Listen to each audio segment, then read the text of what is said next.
as I changed my tyres on my Tesla Model Y. So I'm going to ATS in Bridgend.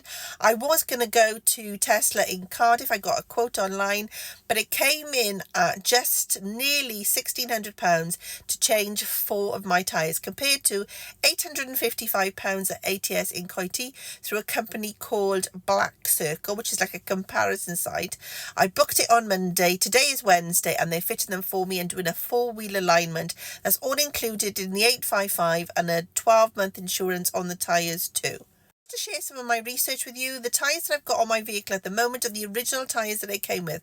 They're ones called Hankook, and they've got a foam lining inside them, which should mean that when I'm driving it, the vehicle inside the cabin is less noisy. So dulls down the noise inside the vehicle because of this foam insert. Now you can tell if the tyres on your vehicle are Tesla approved tyres because they will have the initials TO on the side of the rim of the tyre. I thought long and hard about this. I probably spent too long thinking about it. Then I decided to go for a Michelin tyre. So it's one called Cross Climate 2.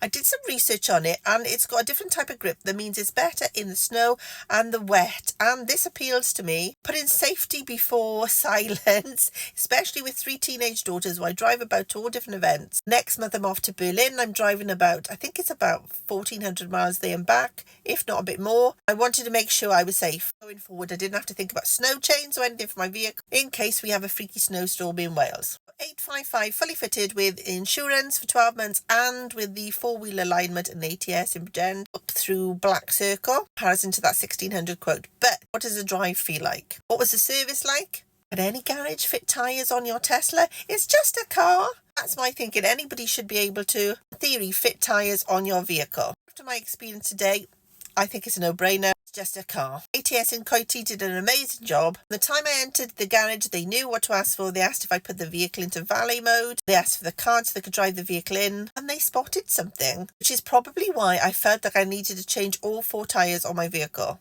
And I think it's probably better to do that on something that's a 4-wheel drive like my Tesla Model Y. But they found that the front 2 lock-in wheel nuts on my vehicle weren't on tight enough. They were quite loose. The tyre, they said, though, the wheel wouldn't come off, but it's probably why I felt like I needed more grip on the road. Though they tightened those up, obviously, when they put the wheels back on, and it's all good to go. I've driven in a couple of miles back to my home address. I live semi-rurally, which means that I've had to go on a couple of different road surfaces.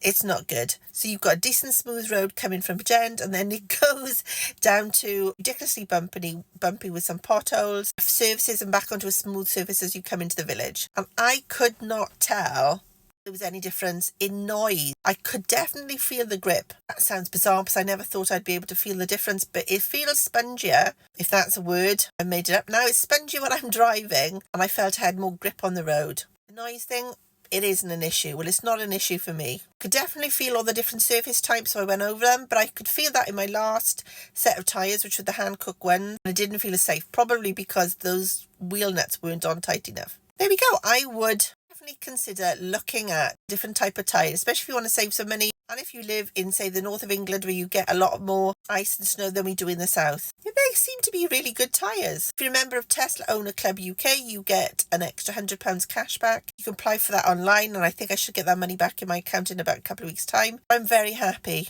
Glad I took the step and went with a non-Tesla approved garage like ATS, because I did worry about what would happen if I had a puncture and I wasn't near a Tesla approved garage. You could just take it somewhere else.